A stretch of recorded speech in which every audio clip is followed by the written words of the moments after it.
I would like to call this village board meeting of Thursday, January 22nd, 2026 to order. Will the clerk please take the roll? Trustee Schmidt? Here. Trustee Siddiqui? Here. Trustee Light? Here. Trustee Meritato? Here. Trustee Matrasco? She's excused. And Trustee Viacon? Here. Good evening, community. Tonight, I'm sorry, and Mayor Gianelli. present. Tonight, our local business, Starbucks, will be joining us to say the Pledge of Allegiance. Why don't you come on up, team?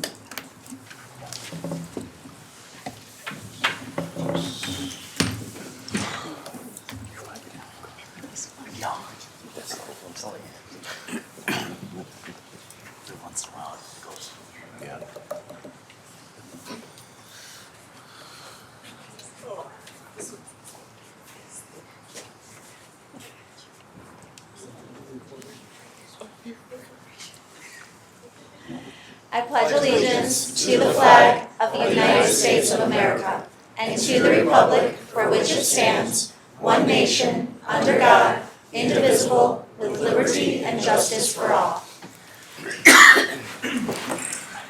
Thank you. So, if we could, I'd love to invite a member of the organization to come on up to the podium, say a few words. This location is the Glendale Heights location of Starbucks, Bloomingdale and Army Trail Road. And I'm so delighted to have you. And on behalf of the board, thank you for being good corporate citizens, for Starbucks showing up here in our civic spaces, for contributing to the community, for making my grande eventi. Just kidding. But also, I'm really proud to say that of this group, I think we have 4 hometown heroes. We have 4 members of the team who grew up here in Glendale Heights, who went to our school districts and really do represent the best of us. So please, I'd love for you to introduce yourselves. Sure. Hi, my name is Claudia Sharp. I am actually the store manager of this Starbucks location. And these are my lovely partners, 2 of my shift supervisors and 2, 4, 5 of my baristas. And we're just happy to be here and happy to be a part of our community. And we actually look forward to doing more community events in our store with you guys, wherever you kind of need us. Wonderful. Thank you so much for being here. Thank you. We appreciate you. Could we get a quick picture? Sure. Do you want to come on up? Sure.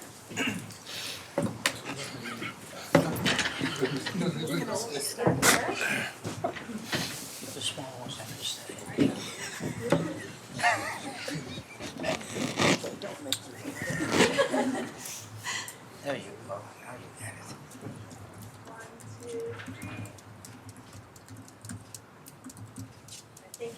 Wonderful. Thank you all so very much for being here. We appreciate you. Our chairs and I know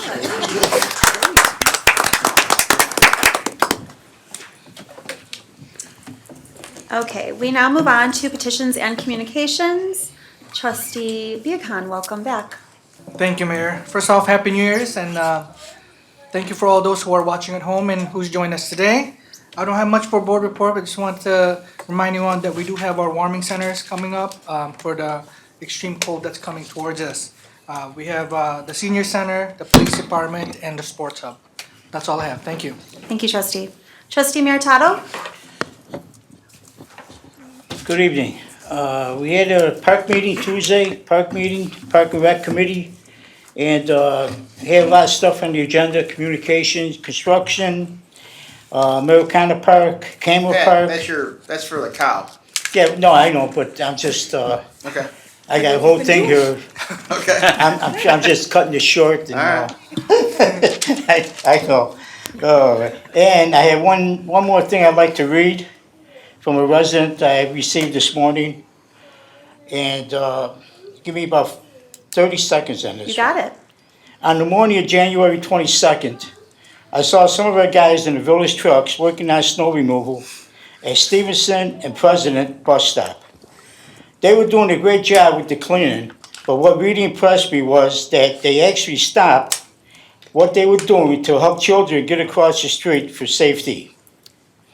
If you could pass this along, thank you. We really appreciate the crews. I really appreciate it. So, wonderful. if you wanna pass it, Definitely will. pass it down? Okay, thank you, I'm done. Thank you, trustee, very much. Clerk Darlin. Good evening, everyone. I have been doing some internal things for my job for elections. And that is really about all that I have done, unfortunately. I'm sorry. Thank you. Trustee Schmidt? No report. Thank you. Trustee Siddiqui? Good evening. I have no report, but I just have a quick message. Our country is going through a lot, and primaries are coming in March, and then we have our midterm elections. So please vote and vote responsibly. That's all. Thank you. Thank you, trustee. Trustee Light? Okay, short report here. First of all, I am trying to stay warm like everyone else. Next, we had coffee with the mayor and board that we all, pretty much most of us made for that. It was a really good turnout. I also participated in the NIU survey, which will help guide our village for future endeavors and growth. Had a historic house meeting, which I'll talk about later for sure. And then set up some meetings with some residents for the next few weeks. So it hasn't been too busy. It's cold out. Wonderful. Thank you, sir. Good evening, community, and thank you all for being here and for watching at home. My board report tonight, I really want to share with you just a brief glimpse about some strategic work that I've been focused on with our leadership. At this point, 8 months into since the election that brought us here together, we've had a chance to really listen and understand, work to understand the operations, to understand the who, the why, the when. And I'm excited, you'll hear more about it later in the COW, in the Committee of the Whole. But I'm gonna be sharing just another way that we as the board can stay informed, which would help us keep you informed in terms of the daily operations of the village.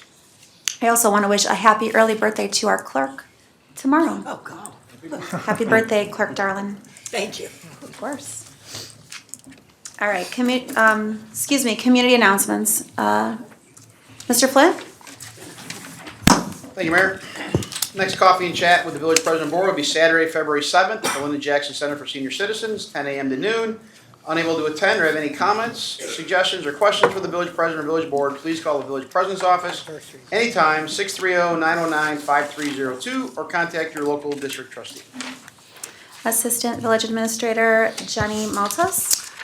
The Village of Glendale Heights is proud to announce the launch of the new Village of Glendale Heights and Leisure Services Department websites. Both of these new websites are fully ADA accessible, mobile-friendly, and are designed to provide the user with a smooth and functional experience. To visit both of the websites, please visit glendaleheights.org and ghrec.org. If you have any questions, comments, or concerns regarding either of the websites, please contact David at 630-909-5348 or Louisa at 630-909-5339. Thank you. Community Development Director Jason Enberg. The Community Development Department has implemented Administrative Wednesdays now through April 29th, 2026. On these Wednesdays, the front service window will be open from 8 a.m. to noon, and staff will be available to answer phone calls during the morning hours. After 12 p.m., the window will close to allow staff to complete administrative and technical review work. A permit drop box will be located near the front service window for any permit submissions after 12 p.m. on Wednesdays.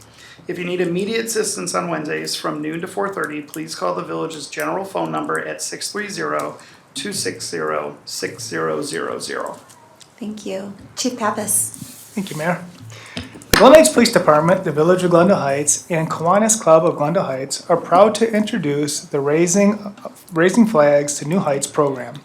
As part of this fundraising initiative, village staff and volunteers will be installing 3-foot by 5-foot American flags at registered Glendale Heights addresses for the 5 designated holidays: Memorial Day, Flag Day, Independence Day, Patriots Day, and Veterans Day.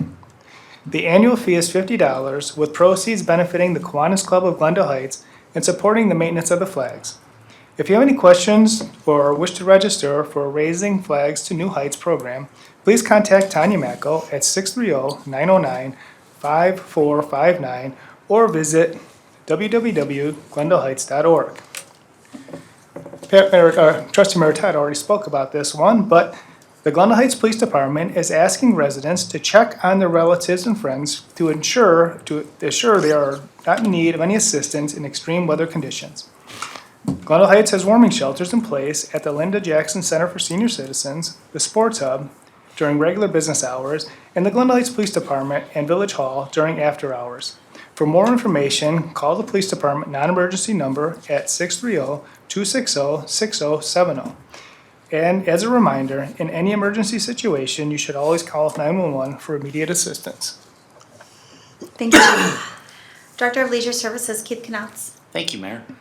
Join the Village of Glendale Heights in recognizing National Salute to Hospitalized Veterans Month by participating in the Valentines for Veterans collection efforts.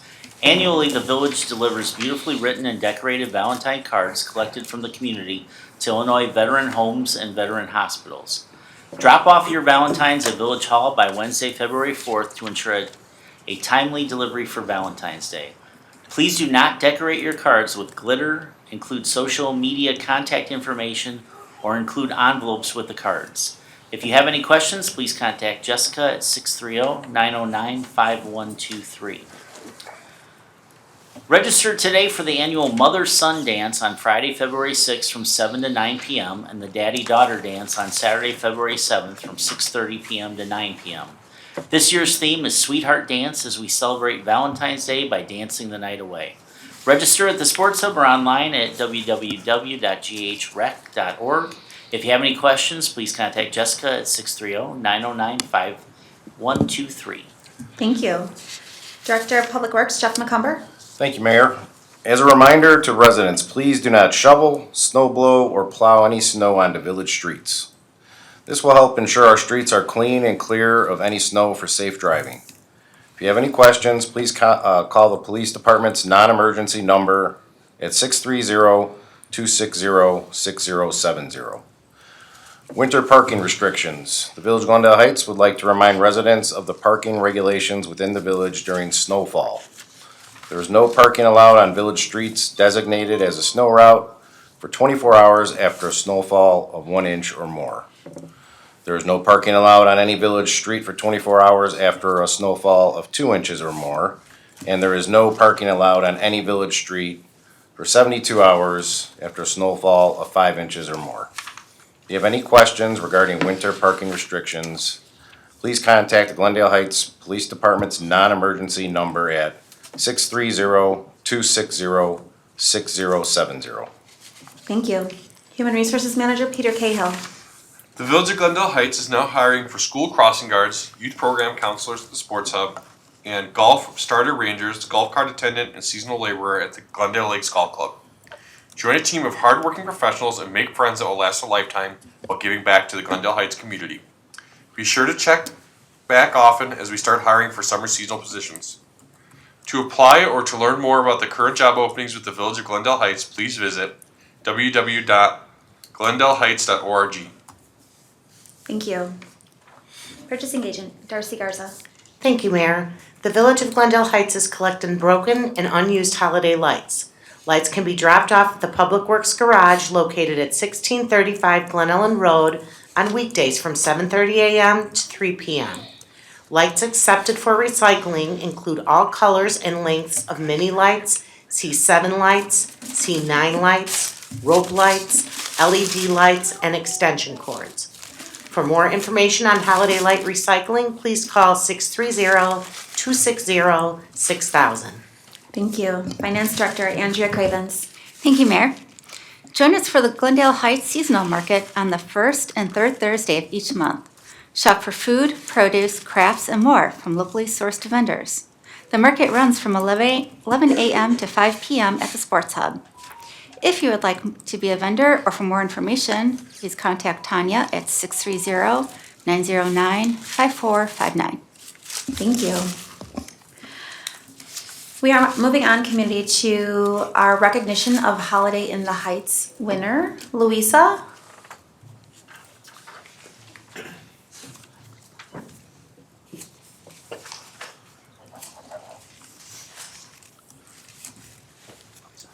I'm going to invite Jessica to go ahead. Wonderful. And, Hello, Jessica. present the winners from the Holiday in the Heights. I wrote it, you can say it if you want. Thank you, Mayor and Board. For those of you who do not know me, my name is Jessica Marsich, and I work for the Recreation Division for the Village of Glendale Heights. I know I'm up here a lot, so I'm sure many of you are already familiar with me. Tonight I'm here to present the Holiday in the Heights House Decorating Contest, which took place this past winter. This program was created alongside the Halloween in the Heights House Decorating Contest to showcase the creativity of our residents as they celebrate and decorate their homes for the different holidays. This free program invited Glendale Heights residents to register and submit photos of their decorated homes. The community was then able to vote on their favorite festive display. We are pleased to report that 7 households participated in the contest and more than 180 people voted. I would now like to take this opportunity to showcase the top 3 winners as determined by those voters. If any of the winners are present tonight, I would invite you to please stand with me at the podium as we recognize you for your creativity and hard work.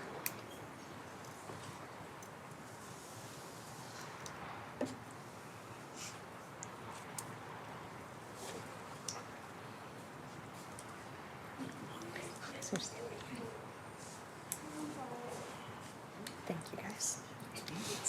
And if you want to raise your hand at which house is yours, just so everyone here knows, all the photos will be on the screen so everyone can see. The 3rd place winner is Shine Bright Like a Diamond House, submitted by the Schenk family. They received 28 votes. Very cool.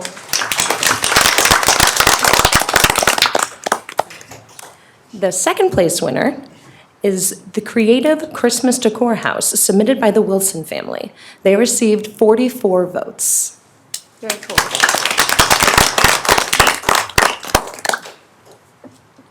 And the 1st place winner, receiving 59 votes, is the Montana Ho Ho Lights House, submitted by the Maloney family. Yay.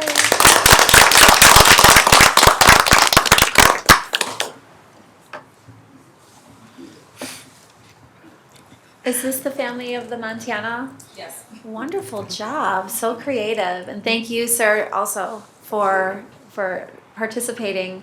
Really makes the season very festive.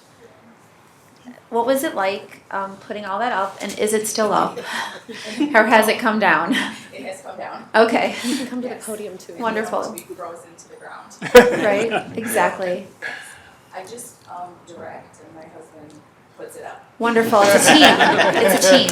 Yes. Wonderful. Well, congratulations and thank you again for all your efforts and what it meant to the community. We appreciate it very much. Congratulations. Thank you. Thank you. Fantastic.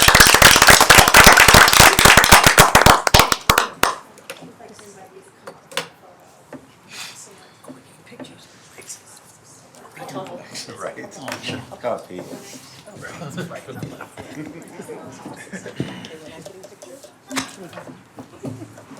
That's a new baby. How old? Brand new.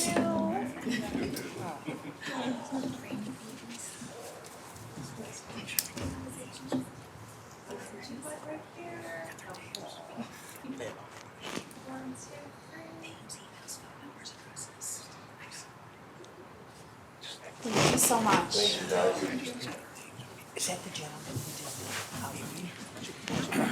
Yes, sir.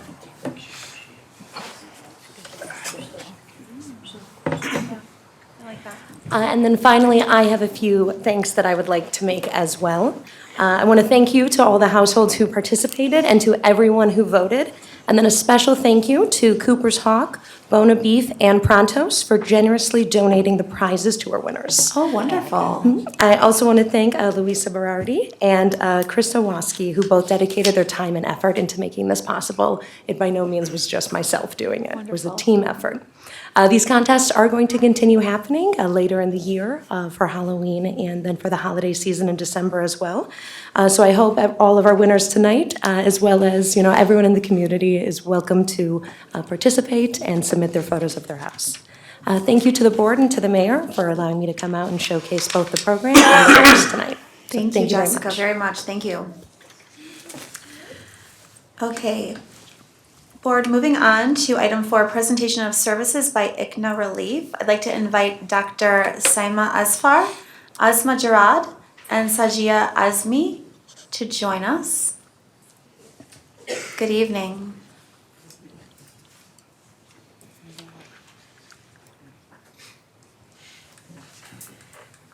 Hello, everyone. Thank you so much for giving us the opportunity. Asma Gerard. My name is Saima Asper, and I work with ICNA Relief. And here's Sister Asma. Good evening, everyone. Thank you to the mayor and to the board for inviting us today. We'd like to give a general thanks to the village of Glendale Heights. It's been our home for the past about 15 years as ICNA Relief. I lived in Glendale Heights for 18 years, so I told you that before. I love the library, I love the parks and recreation, love that new soccer field. Keith, thank you very much.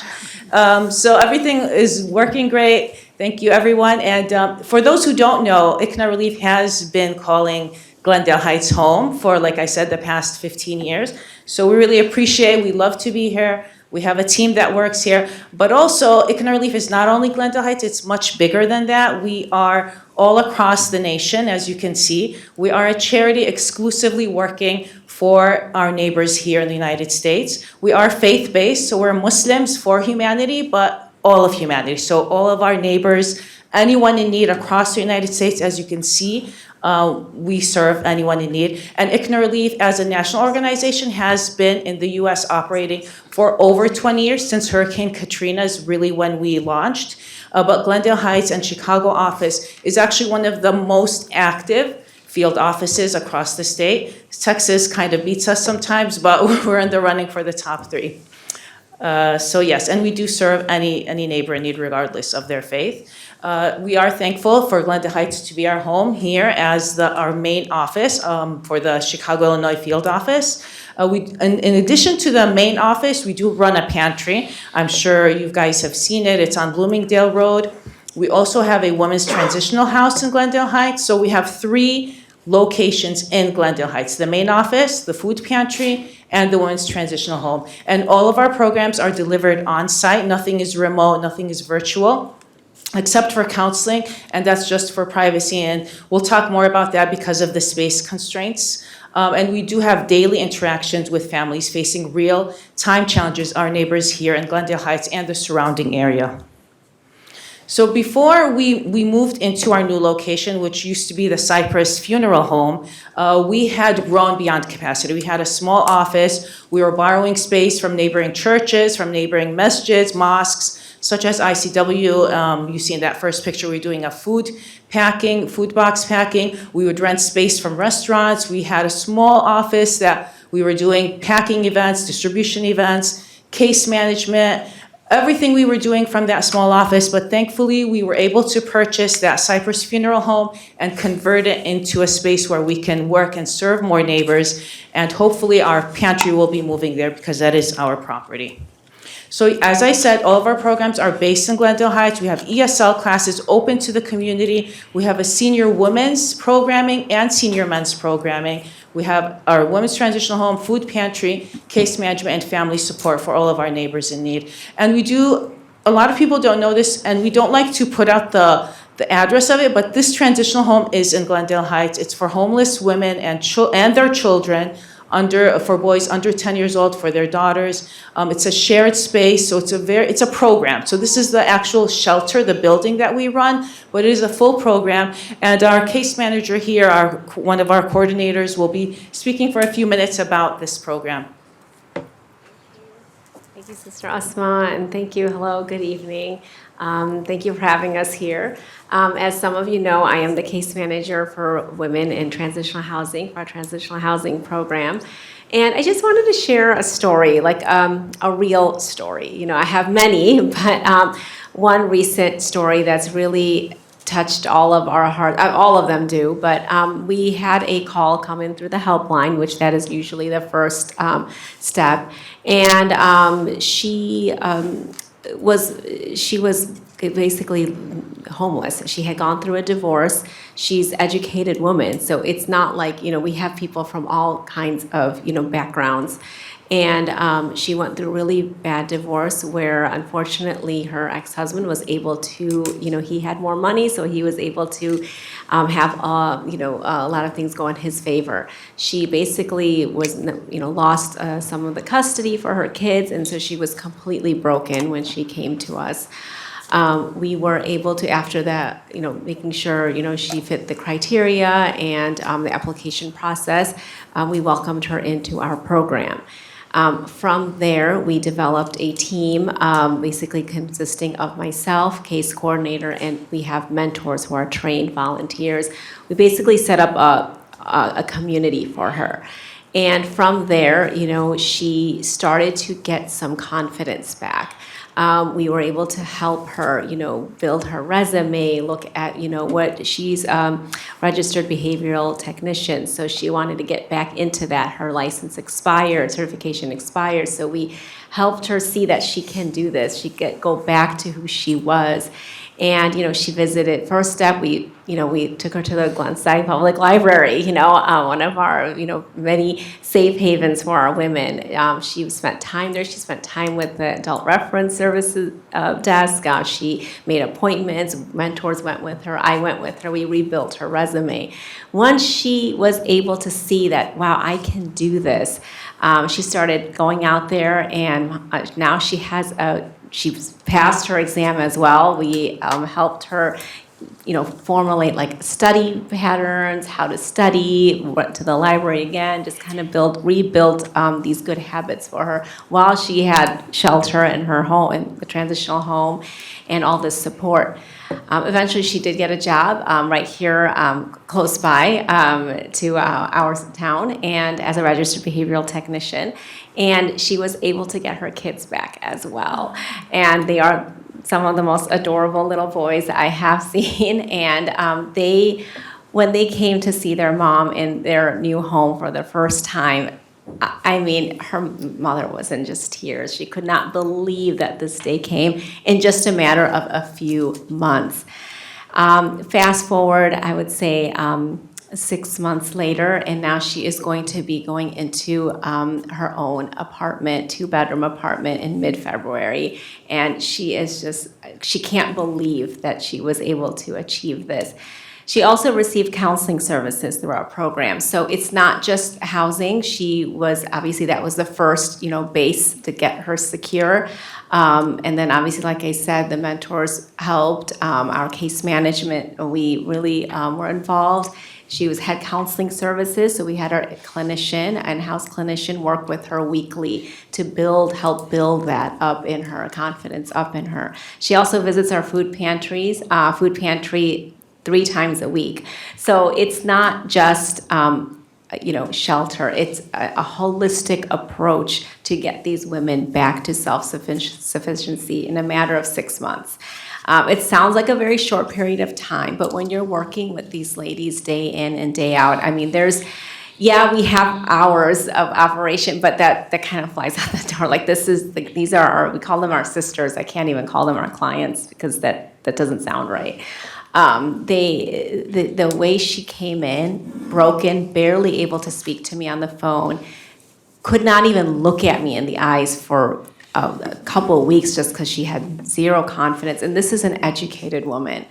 And now she stands tall. She, is a wonderful mother. In fact, I've learned things from her. And that's always very true. We learn from our sisters here. But to see her completely different, a 180, it's mind-boggling. And we can't do this without the support of our friends, community, volunteers, all of you here. I know you guys are great supporters of our programs, and honestly, just seeing you guys in the community means a lot because we know that we have people here supporting us, supporting our clients, supporting our sisters and families, and that means a lot. I mean, I can be up here for hours talking about different stories and, different people, but thank you so much. And if you have any questions, I'm available to talk more. Thank you. Yeah, thank you. So thank you. That was for our women's transitional home. So we also have, like I said, the hunger prevention program, which is our food pantry, and Shajia talked about it. That is open 3 days a week. And I was talking to this gentleman over here that if you know anyone who needs help in the community, it doesn't have to be Glendale Heights, anywhere, our pantry is open 3 days a week, Tuesday, Thursday, Saturday, for the entire community. And we have more than what's listed here. This is just the basics. We also have refugee services and community empowerment, which is, again, it's the name, don't look at the name refugee service, it's really any neighbor in needs, because most of our clients are refugees, are immigrants, but it's really anyone that can benefit from public benefits applications, case management, ESL, car donations, sewing classes. All of this, of course, is free, but we ask for donations from our community and grants and so forth. But we provide it free to the community. Muslim Family Services consists of foster care advocacy, senior programs, counseling, workshops. This is one of our senior monthly programs at our 1698 Bloomingdale Road. We also have back to school year-round program, backpacks, any student in need, school supplies. We have webinars, student financial assistance, parent support, and we have an annual Empower grant for the classrooms. We also have health services. We have a telehealth program that also runs throughout the year. We do health screenings at different locations, which include flu shots, vaccines, dental screenings, and blood drives. And then finally, we have disaster response. Thankfully, we don't have as much in Illinois, but we do have fire, apartment fires, any kind of disaster, man-made or natural disaster, we're out there on the ground. So just a quick review, we just finished up these numbers. We serve over 20,000 neighbors. This is unduplicated numbers. So this is unrepeated people, neighbors in the Chicagoland area that we, ICNA Relief, served in the Chicagoland area. We distributed over 1.5 million pounds of food through our 2 food pantries, the one in Chicago, the one in Glendale Heights. We served over 13,000 neighbors. So all of these numbers represent our neighbors, our people that we see, we know, our community, all of this. 15 women and children through that transitional housing program that Shajia talked about. And this happens not because of me or for the staff. 691 volunteers step up, show up, on a weekly basis, on a monthly basis, on a quarterly basis. This is how all of this work gets done. It's a lot of amazing work, and a huge thanks to the volunteers who show up. Even today, our food pantry is open, freezing cold. We thought, who's gonna come out to the pantry? People are there, it's crowded, it's full. And it's because volunteers and pantry teams show up, open the doors, they refuse. Our pantry manager refuses to close. Holiday, New Year's, Christmas, he says, I have to open. We tell him, Brother Farid, please, you have to close. He says, no, people are gonna come. I know people that are going to, he knows personally, people that are gonna come to the pantry. He said, I have to be there, I have to open the door for them, I have to deliver to their homes. Even he goes behind our back, he goes to deliver food to them because he knows they're hungry, because this is the relationship that we have with our community members. We do have a video, I don't know if we have time for the video.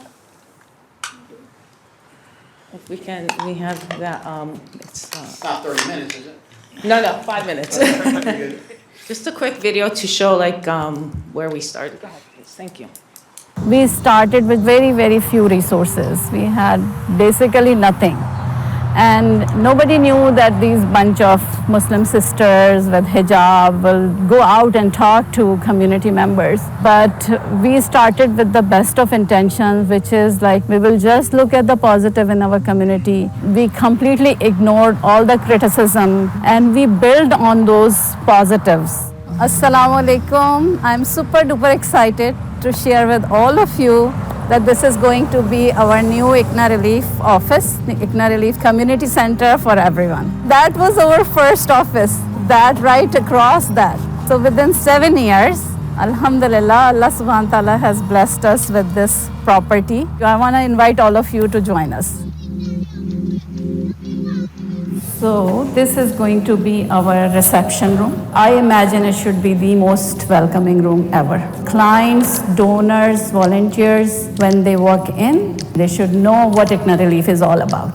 This is going to be the meeting room. Anybody who need to talk in private. One-on-one, clinical counseling, family services, case management. It needs a lot of repair right now. We did the painting so far. We are in the process of doing flooring and lighting. This will be open to the community. We will be doing sewing classes, skill building classes, yoga, and also we will be doing volunteer activities. In America, the best way to do dawah is by offering services to the general community. The need now is for some of the services that Muslim institutions can provide. In the past 3-4 years, it has become very difficult to do all these operations from an existing location. These are our back to school items. Chicago office received 2,000 plus backpacks and supplies, but we don't have any room to keep these. We are keeping it in the kitchen. So at one place where our staff is sitting, we are packaging, we are seeing clients, we have backpacks, everything is at one location. It's a chaos over there. So we have to say no to so many volunteers who want to participate. Now in this place, we can have 100 plus volunteers at one time. I'm most excited about this is because we have space. Our diaper drive comes up in October. We also do hygiene kits, that's Hygiene Awareness Month. Right now, currently is back to school, so I'm just looking at the space right here for our volunteers to come and help us pack backpacks. We usually have to rent out like the gym or go try to find a facility to kind of have people come in and feel comfortable, like they're not jammed. So yeah, I'm really excited. This is basically brainstorming area. Volunteer coordinator will be here, outreach team. So you see right now walls are white completely.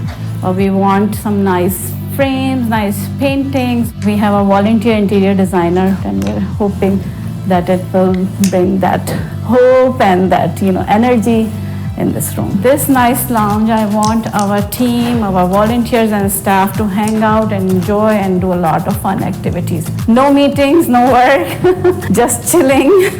We will be doing drive-through food distribution, back to school distribution, toy distribution, volunteer picnics. We want to have a basketball hoop there for our youth. There is plenty of work for volunteers, those who love gardening. You can see this parking lot needs a lot of repair. I think it will cost us close to $150,000. So this is our food pantry area. This is going to be the reception area for our guests, our frozen section. So we have halal meat, we have a lot of frozen items coming from the food banks as well. Right now we have 40 ethnicities coming to our food pantry. The other space is very tight for us, for food pantry as well as our office. But with this space, definitely there will be a lot more coordination among the services, and the vision of ICNA Relief is to empower the families providing holistic services. When they come to receive food, we do the evaluation, we have the records, we have the information about their family sizes and their needs, so we can guide them to our other services that are right here. The need is increasing, so we definitely needed a big space, but the thing is we need to renovate this whole thing. We need our donors to pitch in and our community to take part in this project. So now that you've seen this beautiful space that we have, alhamdulillah, it's such a big blessing from Allah subhanahu wa ta'ala. Through this space, we can offer so many more services to the community. I would request each and every one of you to leave a legacy for all the generations to come. The total cost of the facility and the renovation is $900,000, and that's what we need to raise. Right now, we have taken a loan on this, and the loan needs to be repaid. We are offering sponsorship plaques for different rooms. You can sponsor a room, and then we can have your plaque on that room forever and ever and ever. So we've been serving the community for over 10 years now. It's very important that all of us join hands together and leave a beautiful footprint within the community. Allah shows us that everybody join hands. Police officers join hands, government officials join hands, our villages, our community members, Jews, Sikh, Hindus, Christians, mosques, synagogues, churches, everybody was coming together. I could never ever imagine that within few years we could purchase a property where we could have all the services under one roof, where we could open these gates for our community members, our neighbors, where there will be hope basically. It is movement of compassion and mercy, Now I feel it like this is really a proof of that.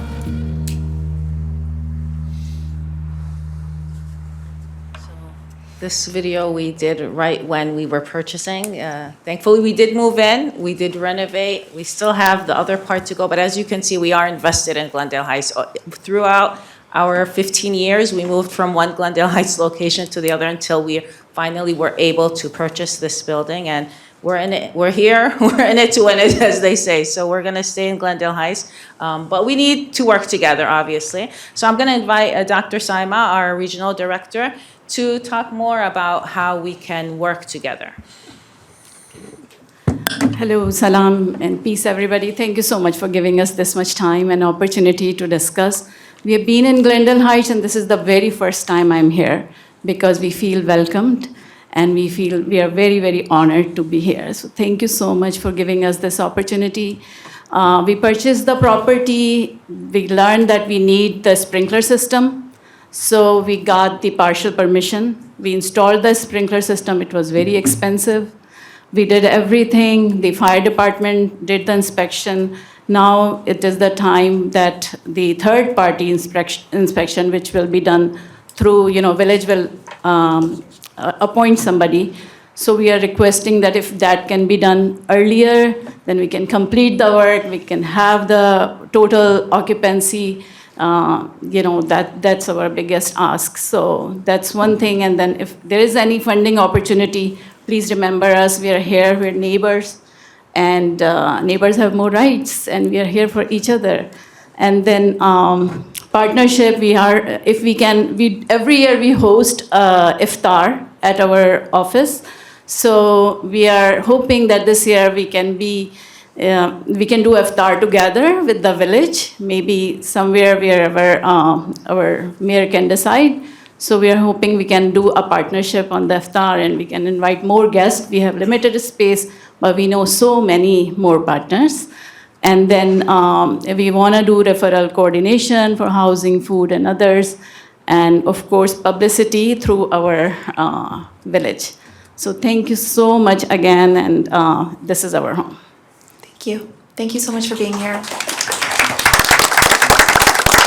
I do just want to say on behalf of the board, many of us have had a chance to come and visit you in the new location. Thank you for giving us the time, the tour, helping us understand, bringing your message today and sharing it with the community. I think is a powerful example of your commitment. And I can tell you that I know we've had a lot of conversations and our visions for the future, but we're fully committed to such a great example of an organization whose everyday work touches so many lives and so many people right here in our own hometown. So I'm very much looking forward to ways that we can partner and ways that we can help to make sure that you're able to give the help that you can. So thank you again. Thank you so much. I really want to appreciate Keith and Papa's two, rock pillars for our community. So thank you for their services. Thank you. I think you asked for the permit, so Doug, could you take a look at, or Jason, about that permit which they are asking about? Yeah, absolutely. It's because it's non-residential, it's probably a PNF, but more than happy to work with them to try and get it expedited as fast as possible. Thank you. Thank you. Okay, moving on, public discussion of agenda items. Is there anyone in the public that would like to address this board on an agenda item only?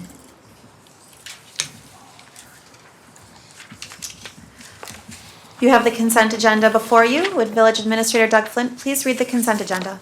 Thank you, Mayor. 1, approval of the regular board meeting minutes of January 8th, 2026. 2, approval of the committee of the whole meeting minutes of January 8th, 2026. 3, approval of the January 16th, 2026 payroll and the accounts payable listing of January 22nd, 2026, total amount not to exceed $3,227,347.29. 4, an ordinance to amend Section 11-5-7 entitled Off-Street Parking Regulations of Chapter 5, entitled Off-Street Parking and Loading of Title 11, entitled Zoning of the Village Code of the Village of Glendale Heights, Illinois, Walkways and Driveway Ribbons. 5, an ordinance granting conditional use to permit an adult cannabis infusion facility for 600 Wall Street in High Grove Center of DuPage, West Campus, Village of Glendale Heights, Illinois. 6, a resolution pledging the village's good faith in connection with emergency repairs to be performed within state-maintained rights-of-way within the Village of Glendale Heights, Illinois. 7, a resolution ratifying the execution of a grant application with the Department of Commerce and Economic Development Opportunity for the North Avenue Sanitary Sewer Lining Project in the Village of Glendale Heights, Illinois.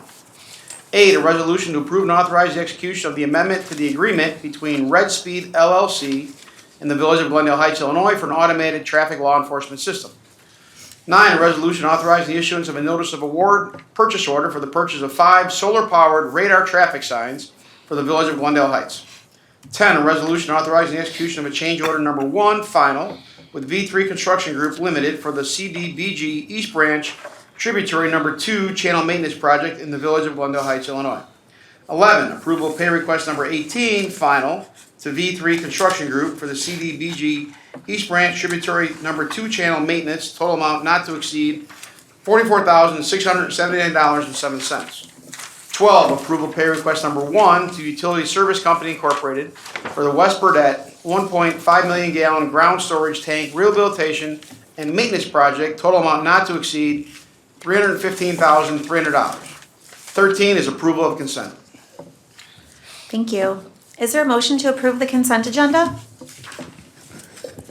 Trustee Schmidt? I move that the board approve the consent agenda as presented. Second. Thank you, Trustee Meritato.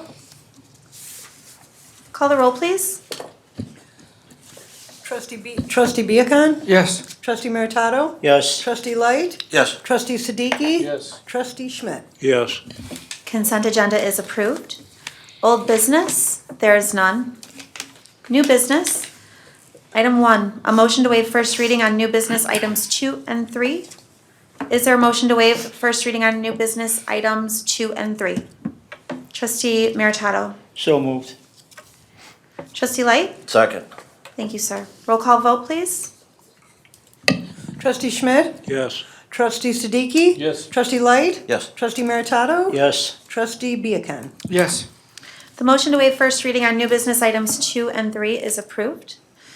Item 2, an ordinance waiving bid, authorizing the issuance of notice of award and authorizing the execution of a contract with Hartwig Mechanical LLC for the HVAC maintenance of various village-owned buildings. First reading is waived. This is ordinance 2026-07. Is there a motion to adopt ordinance 2026-07? So moved. Thank you, Trustee Siddiqui. Second. Thank you, Trustee Viacon.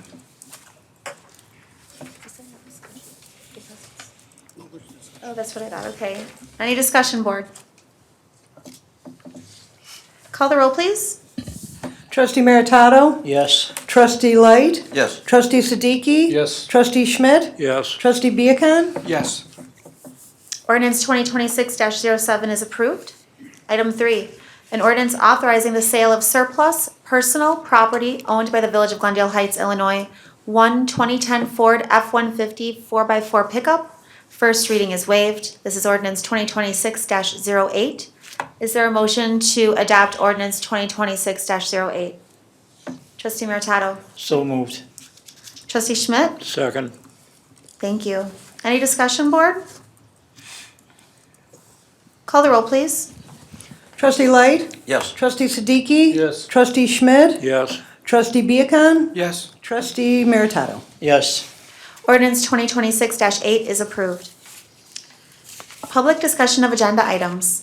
Is there anyone in the public that would like to address this board on an agenda item only?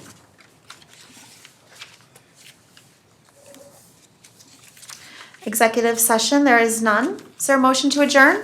Motion to adjourn. Thank you, Trustee Second. Siddiqui. Thank you, Trustee Meritato. All in favor? Aye. This meeting is adjourned. Trustee Schmidt, you have the committee of the whole meeting. I'd like to call the committee of whole meeting for Thursday, January 22nd to order. Will the clerk please know who is present? Noted. Thank you. Are there any additions or deletions? Mayor Gianelli? Monthly department reports. Okay. Trustee Meritato? Senior Center.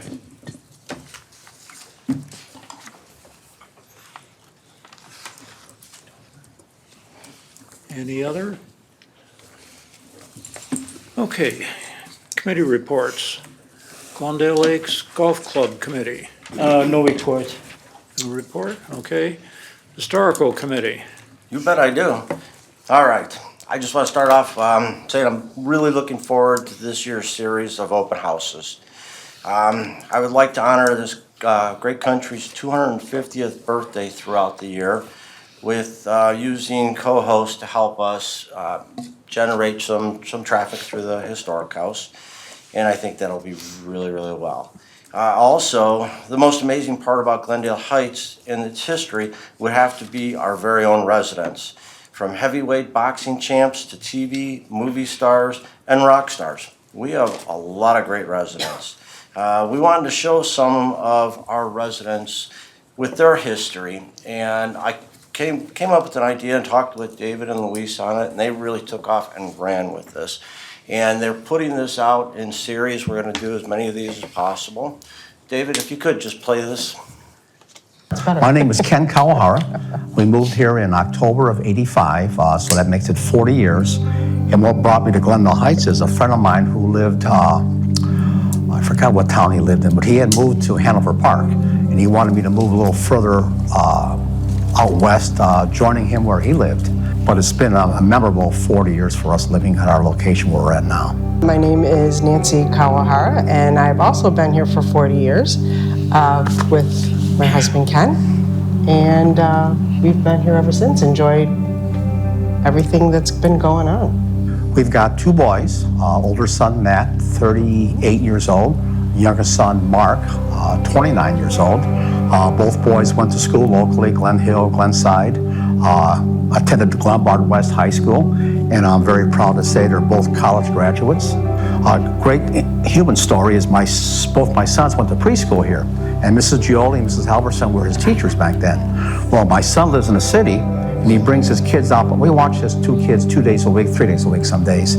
So we enrolled him into the preschool here. And Mrs. Halverson, when he enrolled him, seen my son Matt, who's 38 years old, and could not believe that his son at three and a half is actually going to the same, and she was just in tears. She couldn't hug him or my younger son enough. My name is Kathy Knowlton. I've lived here 62 years.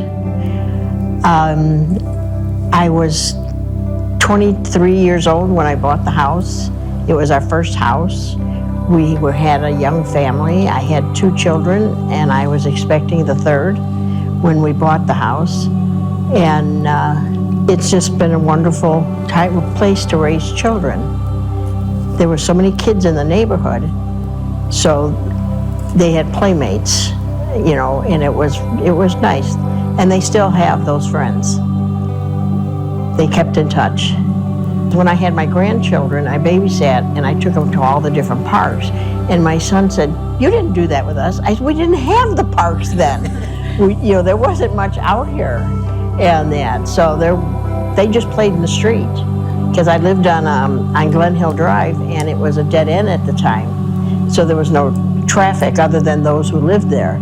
So they rode their bikes, they played games in the street. And I like my house, I like my neighborhood. And that, so I like Glendale Heights. My name is LaVonna Hawkins. I moved in our house here in Glendale Heights in '65. My husband was 19, and I was 16 actually when we moved to Illinois. And then we moved to Melrose Park. We lived there for 2 years, and then we came to a new subdivision in Glendale Heights. And a friend of ours said, "We're going to Glendale Heights to see this new subdivision. You need to come with us." So we did, and we loved it. We love to go out as best we can to the concerts in the park. That's been new since we've come, and really enjoy that, and try to come to the senior center activities as much as we can. And we enjoy that, being around everyone. And I love to go to the sports hub and do my exercises, and I've met friends and there. So we've just stayed because we like it. All these series put together, I want to just showcase the people of Glendale Heights, the history and the future all together.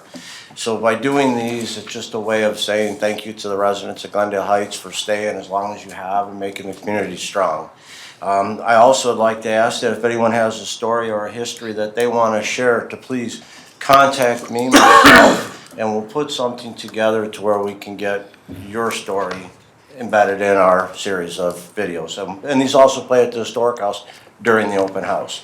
My number is 630-909-5308, or just email me at mlight@glendaleheights.org. But please and thank you.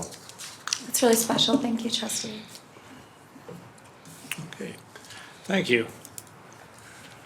Okay, Ordinance Committee. There will be a meeting of the Ordinance Committee on January 29th. Parks and Rec Committee.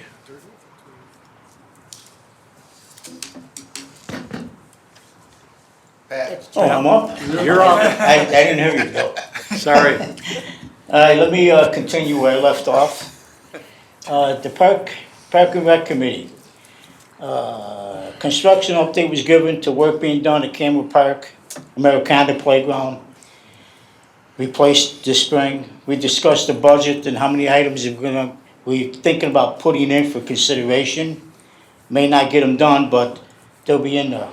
Vernazzo, Redskin Park, Veterans Park, plus the Parks Master Plan update. We talked about the Simon property, 2024 Islay Project Playground. That was on the agenda for playground equipment. The committee picked out playground equipment. They picked it up, but we have to do some modifications to it, which is up for review. Is it dinosaurs? No dinosaurs. Sorry. Sorry, Ed, no dinosaurs. No dinosaurs. This brings up an item that I would like to discuss tonight. I was thinking about, well, I wasn't thinking, the committee was. I'm not taking any credit for this. They would like to have a name for it. For Simon's Park? Like a contest, so that the proposal. We're gonna have, what I was thinking, David and Doug, if we can maybe have the community bring forward some names of the park that we want to name, and maybe we can pick a name out of that, let the residents get involved in that park. I mean, do you think we can do that? Yeah, David and I had a conversation earlier today about that, and we'll brainstorm some ideas to bring back on how we can help facilitate what the appropriate name for that park should be. Okay, There's some that's research good. on the history of like how that whole area was developed and all of that. Yeah, maybe try to get a name like, the theme, about the area. I don't know, what's the senior center? Is there a senior center right? Well, it's just 1074 Michael. Right. I mean, Yeah. there's no proper name for it that I'm aware of. I mean, it's off Shorewood. I mean, Shorewood Park just comes off the top of my head, but that's kind of. All right, so how we would do that, Dave? Well, we can look at different options. We can definitely have some discussions with the residents in that area, since they will more than likely be the ones who utilize that park the most. But we can also think about ideas to engage with the school districts to see if we can work with the students of some form or fashion. Okay, that sounds good. What do you think, Mayor? I think it's a great idea. And we have time because that project's going to take. Oh, yeah, a while. right. Okay, it sounds good. That's a great idea. That's about all I have. Okay, thank you, Pat. Property Enhancement Committee. Jenny not be here, so, okay. Senior Citizens Advisory Committee. The next meeting of the Senior Citizen Advisory Committee is scheduled for next Wednesday, January 28th. Also wanted to mention that the Senior Center had their Winter Calls for Soup event today at lunch. 70 seniors enjoyed a salad, rolls, 3 soup options, and of course dessert, and conversation for a little break from the cold outside. Warms from the inside. Okay, and Capital Vision Committee. Yeah, we had our introductory meeting on January and looking forward for the next meeting, which will be in February. And I will encourage all the residents to join us in that meeting, because that is for you. We are going to look for the new venues for our village development in that committee. Thank you. Okay, thank you, Mohammed. Moving along to public comment on committee recommendations and discussion regarding the committee recommendations. Does anybody have any comments regarding the committee recommendation? Is that for, like, we are extending our WAVE or what is this? Jason can explain. Well, we'll go into- Oh, okay. Okay, we have a committee recommendation from the Planning and Zoning Commission, a recommendation to approve a text amendment to add the definition of smoke establishments as follows. An establishment which has its principal business purpose dedicated to or has the majority of its gross floor area dedicated to the on-premise smoking or vaping of tobacco products or other legal substances, excluding cannabis, and/or is regulated through the Illinois Smoke-Free Act 410 ILCS 82/1 et sequitur, and a text amendment to Title 11 zoning regulations, Chapter 10, Commercial Districts, Article C, General Commercial District, Section 1110C-3, to add smoking establishments as a conditional use in the C3 district. Do you guys want a brief Okay. summary of the item? Sure. Yeah. So for the most part, this is a text amendment to help define different land uses. Throughout time, if the zoning code's not updated or new uses come into play, it really helps to define and choose where they would best fit in the community, right? So without a definition, or if it's not on our land use kind of like uses, it's outright prohibited. We actually, this is kind of more towards smoking establishment, different from a tobacco store. They both sell tobacco products, but a smoking establishment has on-site consumption of smoking. So hookah lounges, vaping lounges, anything like that.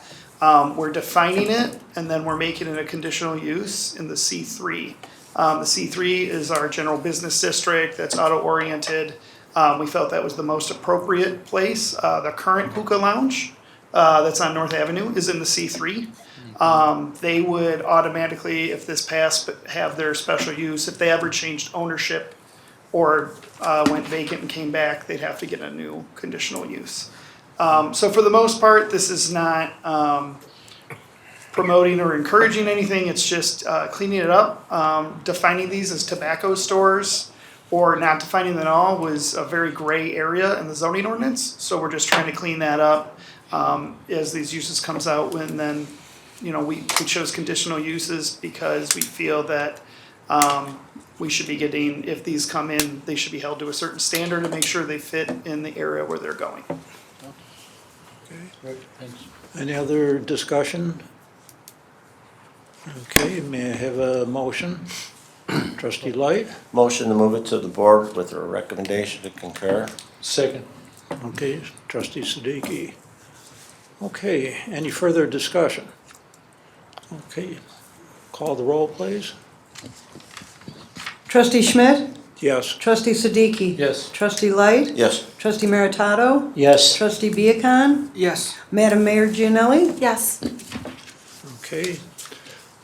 Measure passes and will be referred to the board with a recommendation to concur. Okay. Mayor Gianelli, you wish to discuss the monthly reports? Yes, thank you, trustee. Can I also add one other item to other discussion of a 5K? Beginning board with monthly department reports.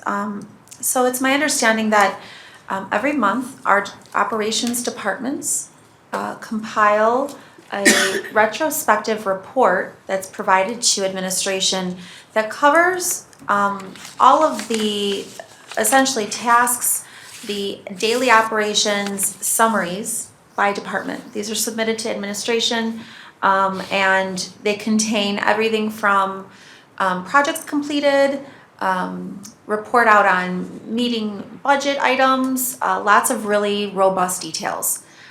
In reviewing these reports, I found even most recently the Public Works report. It's robust. I want to say it's like 20 pages long. And in reading it, it was a little bit of a challenge for me to understand what's the most important thing for me to take away as a member of this board. What is it that they want to communicate to me that we can make sure as a legislative body, we're understanding the operations and really what's the most critical pieces, right? What is maybe the top 3 challenges, the top 3 decisions they made, the top 3 issues they faced. And so meeting with Doug, and I've been meeting with members of our leadership to talk about what is it that they feel are the most important pieces of their operation that they want us to understand, and what is it that we as a board want to understand. The goal, of course, being 2 things: transparency and communication. If we understand better, we can communicate it much more efficiently to the public when we're asked questions, but ultimately when we have a broader organizational understanding of the operation, we can make better decisions about efficiencies, about where we can be better stewards of the taxpayer dollar. So what I'd like to propose, board, in working with Doug and our board administrative support, Nicole, is taking that monthly report from each department and developing an executive summary. So I'd like to, with your approval, start to develop that so that hopefully next month we can take that January report, really boil it down to the most important pieces, and then provide that to you once a month. Any thoughts? Okay. So it will be providing us in the board, like they will Exactly, it'll be, because right now we have access to those department reports, but they're so big and there's so much information. It's hard to understand, A, what was the most important things that happened this month, and B, what is it that they really need from us as a board to help them in their next month's operation. Okay, I would suggest when they do the community announcement, instead of doing that, they can use that time to give us the report instead of reading those announcements. We really don't need that. I think that would be a better way of using their time when they have some report of their own department. So once a month, have them read their operations report, the executive summary once a month? Yeah, I mean, Something we can discuss. Yeah. Yeah, thank you, sir. Trustee Meritato? Doug, what would be the primary things that you're looking for in this report? Well, I mean, the reports, as the mayor said, from every department are lengthy. And there's a lot of data in there that might be relevant to me, but might not be relevant to you as a board. That's the part that we're trying to figure out on what's relevant to the board and what can, their reports include personnel actions, they include a lot of things that I can't give to the public, right, without FOIA and some other redactions and other stuff. So how do we formulate what's in those reports to the board and communicate that to the board so you can communicate to the public? The big stuff, snow events, water mains, from public works side, police department, you're looking at just activity maybe, right? From ComDev, you're looking at activity, but permits, inspections, that kind of stuff, right? Looking for growth opportunities for us. Recreation, you're looking for programming, right? You're looking for the meat and potatoes from each department. And their reports include a lot of meat and potatoes and a lot of lettuce and carrots, right? There's a lot of stuff in them.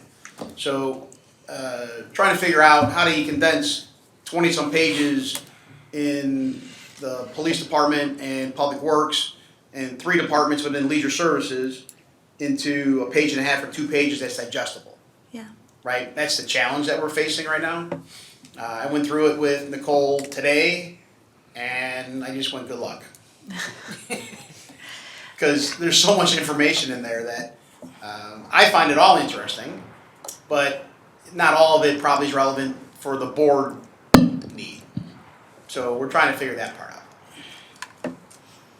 Okay, thank you. Trustee Light? Okay.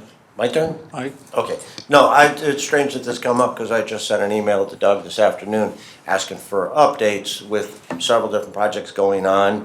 And he explained to me that the idea was already put together and was working. I think it's a great idea. We need the information because it is pertinent to our residents, what is going on when they ask a question. So that begs the other question in these reports, right? Because the question you asked me today wouldn't necessarily be in that report. No.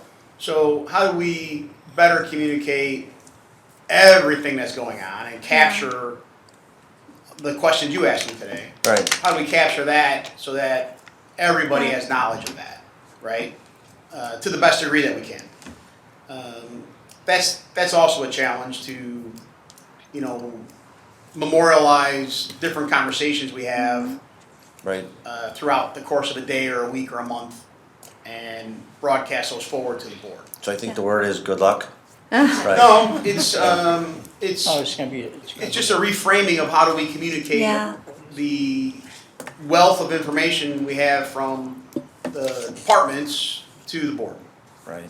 I think ultimately, board, the reason I bring it here, A, because we deserve a public conversation about this, is B, that we know it's something that's going to be a turning of the page from maybe how things were communicated in the past to how we'd like to see them communicated in the future, with the goal of everyone at this table having the same equal access to all information that you feel like, A, you need to understand and want to understand, and B, and this is the important part, board, that they are trying to communicate to us as being important to the operations, right? Because to Doug's point, what's important to the operations may not be the fun and sassy information. It might be just minutia, but it's still important. Trustee? I just want to say it's going to be tough. It's going to be tough. Yeah. Because there's a lot of things that I want to know that maybe the rest of the board members don't want to know. Yeah.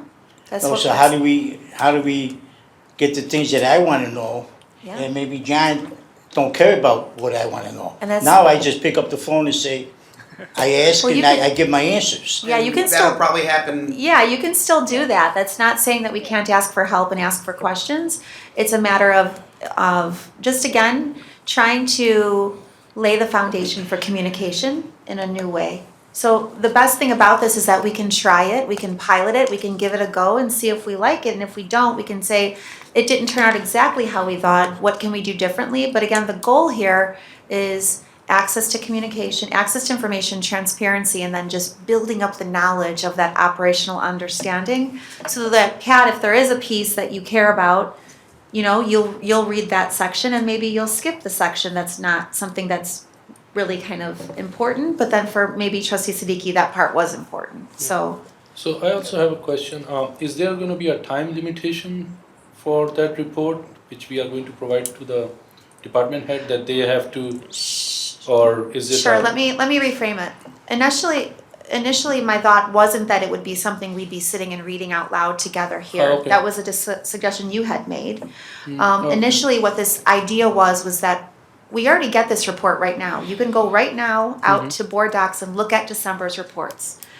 I went out and looked at the report and I had to stop about 22 pages in because I stopped being able to digest the information. So all I'm proposing here is if you'd be interested, I'm seeing if you're interested in Nicole and I and Doug working to find a way to take all that information and boil it down to the most important things, and then once a month we would send that to you for you to look So send at. it to us through email, not, you are not, oh, okay. Yeah, Sorry, I exactly. misunderstood. No, it's I got okay. it. So it wouldn't be where, I mean, we could have them read parts of it if Okay. we feel like it's important, but ultimately I'm looking to just gain an understanding of, are you interested in learning more? Yeah, Or do you definitely. feel like the current model, those college dissertations of information, if it's serving you, that's okay, but I would like to see if we could move to an executive summary once a month.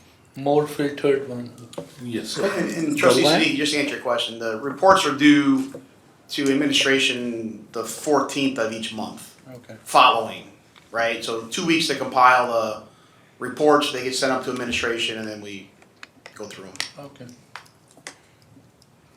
So is there an appetite? Would you be interested in Yeah, let's do seeing it. how it goes? Okay, Yes. thank Give you. it a shot, yeah. And real quick, if I could just mention, Trustee ahead. Schmidt, for the 5K, I'd like to just discuss with the board a concept that Trustee Viacon had brought to my attention earlier over the summer. And that is, every year we celebrate the Health and Wellness Fair in October. And in the time leading up to it, there's a lot of activity in our Parks and Leisure Services area, lots of events, but nothing that's specifically geared towards health and wellness. And so Trustee Viacon asked if we could start to look at some community events that we can tie back to the theme of our health and wellness, health and wealth. Hello, Rebecca. Somebody say the name of it, the Family Health and Safety Fair, sorry. And so we've started to develop the concept of a family fun run, a 5K to be held the Sunday before the safety fair. We're still in early talks and developing this concept, but in partnership with our police department to help us looking at possible courses to run, partnership with Leisure Services, as well as we're looking for community partners who'd like to participate and help us. What we envision is a family fun run that would potentially, you could have a 5K, the 3K, you could walk it, maybe after the end of that. Once that's wrapped, we could have a bike parade, not necessarily kids racing their bikes around town, but a nice bike parade, again, promoting health and wellness for our families and celebrating the lead up to the Family Health and Safety Fair. And so I just wanted to bring it to this board. I did bring it to our Parks and Leisure Services Committee, where that committee had said that they were interested in learning more. I wanted to bring it here just to keep the board aware that this is an event we're hoping to bring to our community. Any thoughts? Another job for the Park and Rec Department. We got it. Yeah, we could do it. Are you gonna lead us? Pat's gonna be the He's gonna first do the in line. 5K, Pat. He's gonna do the 5K. My committee are the leaders and they told me what to do. Okay. Any I concerns, like it board? like that. No concerns? It's a great idea.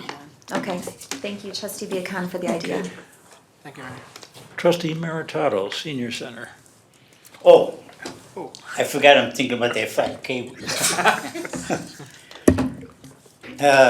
Mr. Flint, do we have, we need a bingo board at the senior center. How do we get that in the budget? Do we have to put it in the budget or could we just go out and do it?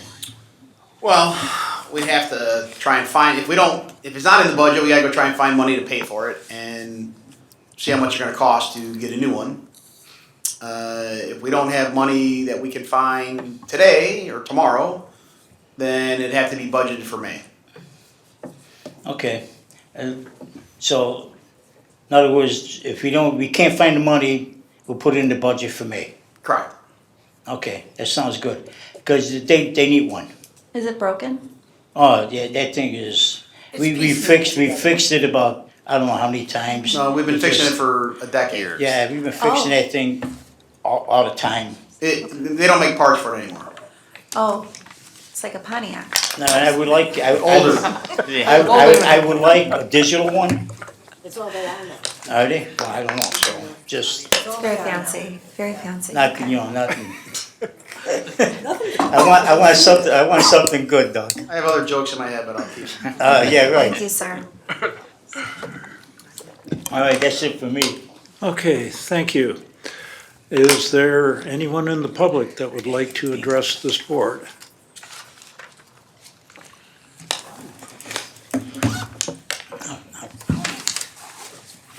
Ed Pope, Wayne Avenue. I got two, I think one easy, one not so easy. Chief, who would I talk to in the police department to get consideration for removing a crosswalk it's not used and it's really dangerous, but who should I talk to about that? I'll talk to you tomorrow, if you can contact me tomorrow, and then we'll talk it over with Jeff, and we'll have to see if there's anything that's in the ordinance too that would allow that to happen, but we can look at that. Okay. My second one is for you guys. Somebody was slamming the village on Facebook about a week or so, maybe the last 2 weeks. And I thought it was kind of garbage what they were saying, but I dug into a little bit, and it turns out what they were saying although they were saying it horribly, was true. I just want to know, why did you guys jump on the bandwagon to raise the grocery tax 1% when just less than 2 months ago, you already raised the food and beverage tax 1.25%? So, I mean, I know it's not a lot in terms of percentages, but it directly affects us as the residents. And not all the villages decided to do that. So I was just wondering what the thought was, why we did that. I can start us off, Ed. When the state removed that 1%, it directly impacted our budget and our ability as a organization to fulfill the needs of the budget, right? And the needs of the budget as determined by the services that we provide. So that gap, when we look for places to offset that, adding that 1% in was, it seemed like the way to do it kind of fairly across the board, so that it wasn't, just impacting one group of people or one space or one organization. I can also say that other towns who chose not to did end up leveraging other ways. So they might not have added the grocery tax, but they turned that food and beverage up even higher. So getting creative is what a lot of towns are doing, but ultimately the budgetary gaps that we have because of cuts that we're seeing across the board, in a lot of spaces where we get funding, it meant being creative. We understand that it's an impact, and so consequently, we also made the decisions that we made during the budget to reduce the other taxes that we did, so that there was less of a property tax impact that we had. So there was some offset to that. And I'll stop there. Board, was there anything you feel like you want to add to that? Anything that I missed? No, that was a fair explanation. I just didn't think that since we just did the 1.25, what was the reason why, that's kind of making it 2.25, and I just wonder what the reasoning behind it was. So that was a perfect explanation. Thank you. Thank you. Ma'am? Hi, good evening, everyone. So I have two things also. Excuse me, can you give your name and address, please? Yes, my name is Claudia. I live at 521 Sydney Avenue. This question, I'm not sure who it would be for, but I'll start off with you, Mr. Maritano. I was wondering for the little lake that's over back in between James Court, Darlene, if there is any specific way that we would be able to get that potentially rezoned.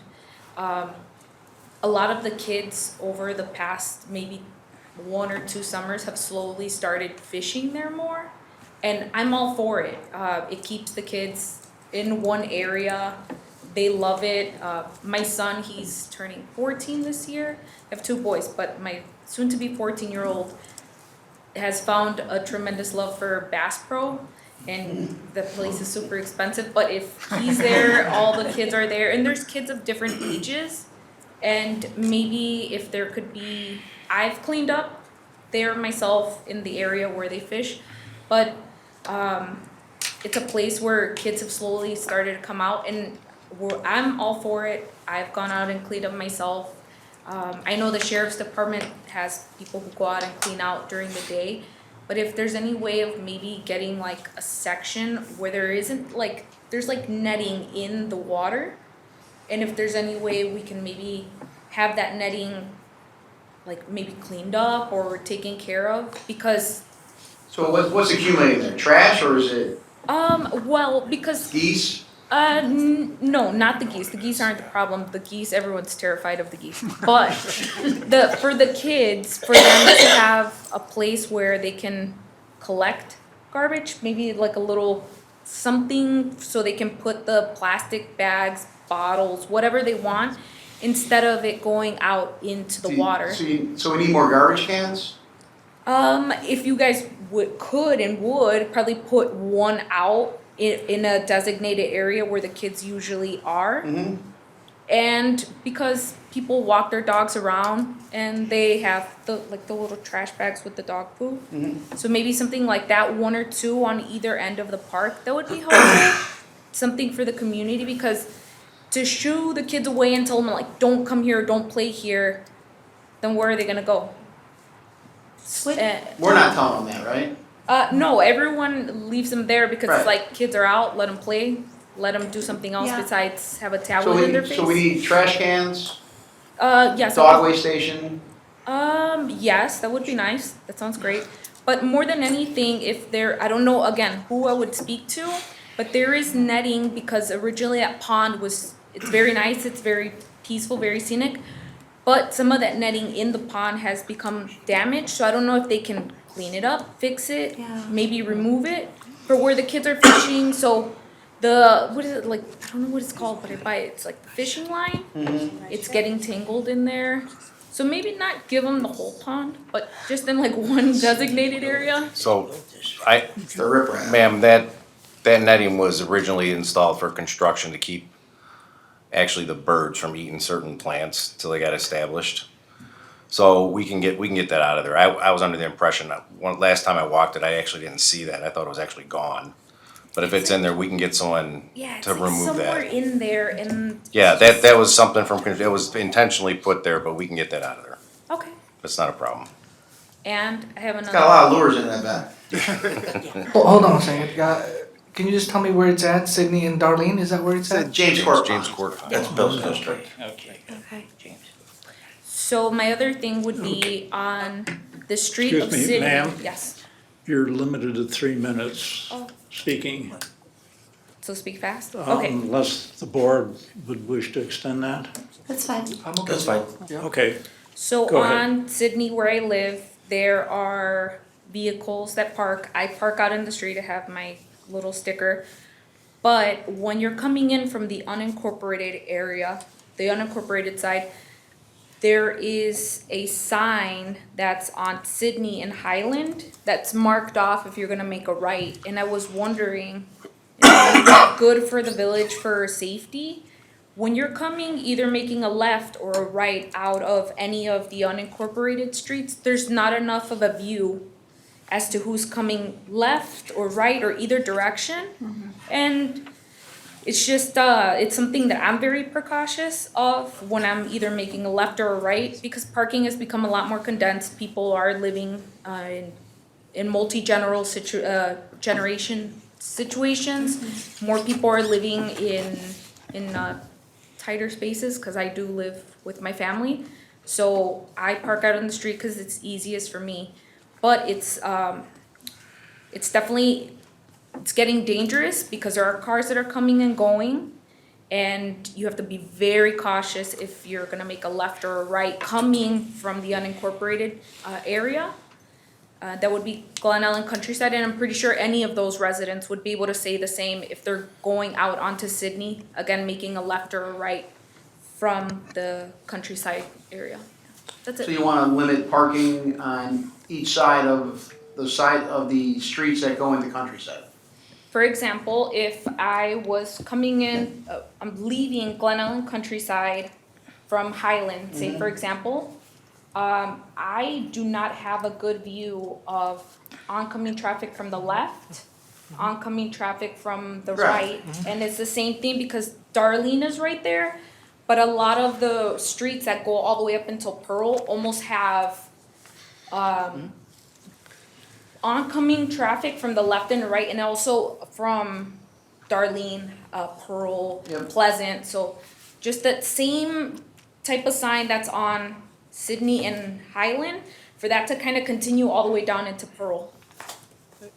What's that? She's talking about from here to the corner. Yeah, no parking here to the corner. Yeah, that's what she's looking for. So Yeah. you know what, I'll drive out there tomorrow and look, and then Jeff and I will talk about it. We probably have to do an ordinance. Yeah, for- just need specific locations. Yep, we can look at that. And That would be very Well, helpful. it's gonna take away 6 to 8 parking spots. And so my parents have lived there for I think 20 plus years, and before that was never an issue. But now again, multi-generational homes, people are moving in, rent's getting more expensive, so the actual like I've seen it and people park all the way into the curb. Yep. And it's like, It's a premium. yeah, it's just something that's become very dangerous. That's more than anything. Especially for the people who live in Glen Ellen countryside, if they're gonna make a left or a right and the car's there on the corner, it's something that is getting dangerous more with time. We'll look at it. It hinders visibility, so we'll check that out. Okay, thank you. Thank you very much. Okay, anybody else? Okay, may I have a motion to adjourn? Motion to adjourn. Motion. Second. Okay, all in favor? Aye. Aye. Opposed? Meeting adjourned. Thank you, everyone.